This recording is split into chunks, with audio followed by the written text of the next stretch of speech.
Yo, what's up mga kaibigan? Nalina tayo magkwentuhan. So after 19 NBA seasons, si Andre Iguodala ay opisyal lang tinapos ang kanyang NBA career. Iniwan niya nga ang NBA na may 4 na championship, isang Finals MVP, 2 All-NBA Defensive Team member at napabilang din siya sa NBA All-Star Game ng isang beses. Siya ay may career average na 11.3 points, 4.9 rebounds and 4.2 assists per game. Nagtala siya ng career highs din na 19.9 points, 6.5 rebounds and 6.3 assists per game.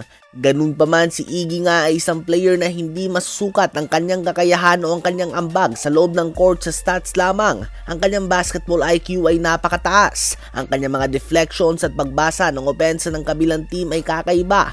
Ang kanyang leadership ay isang bagay na kahanga-hanga. Siya nga ang nagmistulang missing piece para sa Warriors. Noong lumipat siya sa team na ito, siya nga ang may pinakamalaking pangalan o ang pinakasikat. Ganun pa man, kahit na siya nga ang supposed to be star ng team na ito, tinanggap niya nga ang role off the bench, isang bagay na hindi madaling gawin para sa madaming player na dating star ng kanilang team.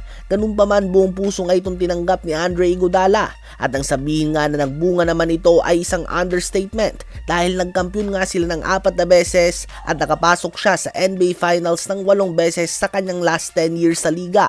Siya nga ang definition ng player na walang ego at gusto lang talaga na manalo. Ang kanyang pagiging mentor din kay Andrew Wiggins ay nagkaroon ng malaking impact kung bakit ang noon ay sinasabi na madami na isang boss ay naging all-star na din at isang defensive specialist. Ngayon ang tanong ay sapat na nga ba ang kanyang mga nagawa sa kanyang 19 seasons sa liga upang mapasama siya sa Hall of Fame?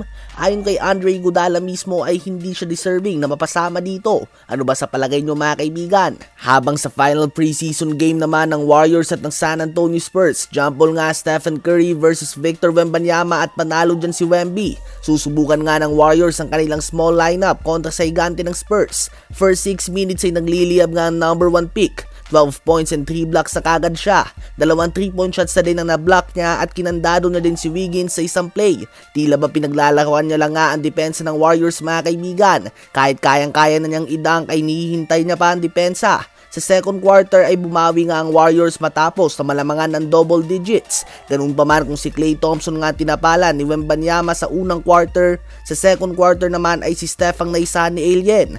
Natapos ang first half sa score na 72-63 in favor of Spurs. 15 points and 4 blocks na si Wemby. 12 points si Kuminga, 11 points si Steph, 11 points din si Dario Saric at 9 points si Klay Thompson. Madaming fans nga ang gulat sa pinapakita ni Wemby mga kaibigan. Sa third quarter naman ay naisahan na naman si Wiggins, si Wemby at tila ba hindi niya nakita si Steph sa play na ito. Halos sabay lang din nga nilabas sa mga starters sa third quarter. Natapos ang game na may 19 points, 4 rebounds and 5 blocks si Wembanyama.